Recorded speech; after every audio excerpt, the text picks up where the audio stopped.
Well, thanks for the organization for having me here.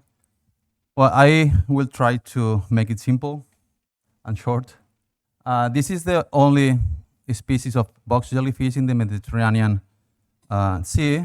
Well, I will correct myself because we have just submitted a new manuscript of the second box jellyfish in the Mediterranean. So we have doubled the number of box jellyfishes in the Mediterranean. It's a copula lucentia, thanks to Eva von Fria and Sergio Stampa that's here, and also Alan Collins.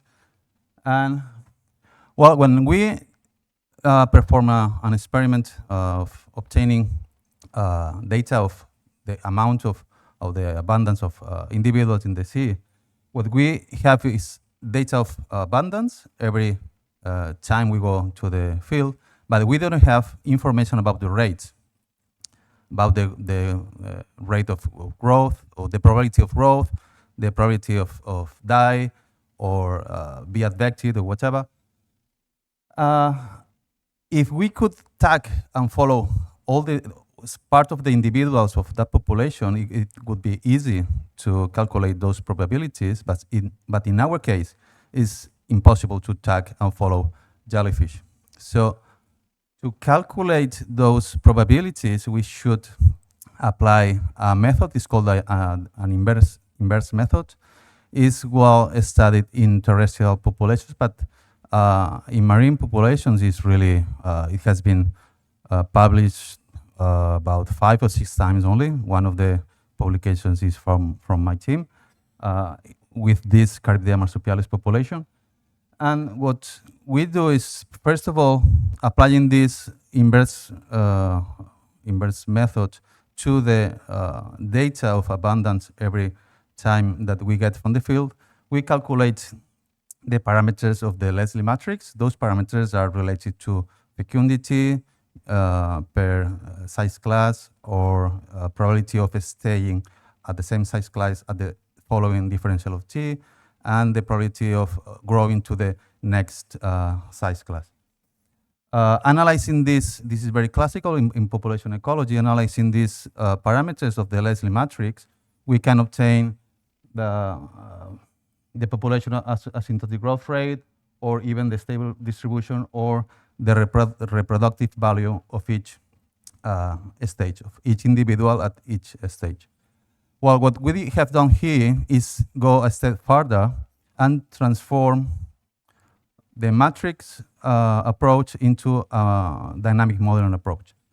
That's the model on the right. And a 6x6 matrix is transformed into a simpler model with only 75 equations and 120 variables. I can assure that it's simpler to manage this kind of dynamic models rather than the matrix models. And also, in our case, we added the benthic phase, because in the matrix approach, we couldn't add the benthic phase. We added the amount of polyps and also the strobylation pattern of this jellyfish from the polyps. We optimize those 2 parameters, and what we get is a model with a stable population. In this case, I can show you six size classes, from 3 classes of juveniles and 3 size classes of adults. Adults, they reproduce, and you can see on the right, you see the real data from the field and the data that shows this model. So they fit quite well to the field data. So once we have this stable population, we can play with the model, and for example, we can make different scenarios and test different hypotheses. For example, what would happen if there is an increase of 10% in mortality only in mortality rates in polyps after 10 years of simulation? What would happen to, in this case, juveniles 1? Here, for example, what will happen to adults with a reduction of 20% of advection in juvenile 1? So you can play with the model, or what would happen if the growth rate decreases 10% in all size classes since the beginning of the simulation, or it increases 10% since the beginning.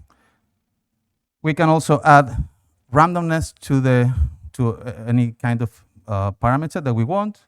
For example, here, if we add a random oscillation of 10% in the Plenary settlement rate, the results in adults, as you can see, we have here 5 simulations. The results are pretty similar, so the effect is not this effect of oscillation, random oscillation, is not reflected in a oscillation in adults. But if you increase by 20% this random oscillation, you can see that here there is a run, and here in the up part there is another run. So there is a huge oscillation in the adult population.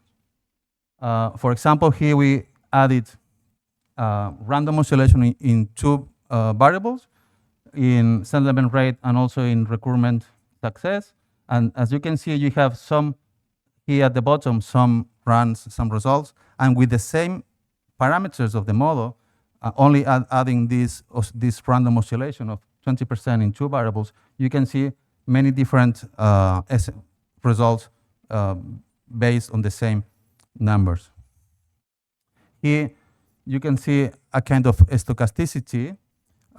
This is the pelagic phase in adults, or the adults, and these simulations come from the same numbers. We only added a 10% random oscillation in the settlement rate. So every time you press the run for the model, there is a random oscillation in this settlement rate that will affect the adults. Here on the left, we can see the sum of the polyps present at every differential of t and the sum of the adults. So you can see here a perfect correlation. But if we zoom in the model, we see that here, this point here is the maximum amount of polyps, and this point here is the maximum amount of adults that come from the polyps. But the polyps were 11 months ago. So when we analyze the environmental conditions at this time where we have captured these adults, we should have been analyzing also what happened 11 months ago. Well, the conclusion is that from abundance data of organisms that cannot be tagged and followed, we can calculate the population parameters of the Leslie matrix, and using this inverse method, we calculate the transition matrix values, and we can estimate the growth rate, the stable structure, and also the reproductive value of each individual at different size classes. Transforming this projection matrix into a dynamic model allows us to make different scenario comparison and test different hypotheses. Also run different sensitivity analysis of each variable. We have not included here, but we can add other species, competition, predation, etc., and also include the variability of different environmental conditions. And the statistical analysis that we do every day on the real numbers captured can be done with some modification on the rates that we calculate from this method. And that's it. Finally, just the last slide. That is the presentation. Just remember that we have a free app for Android and iPhone. This is Medus app to do sightings. It's free and it can be used everywhere. We have more than 400,000 installations already. Well, you have any question? Now I finished.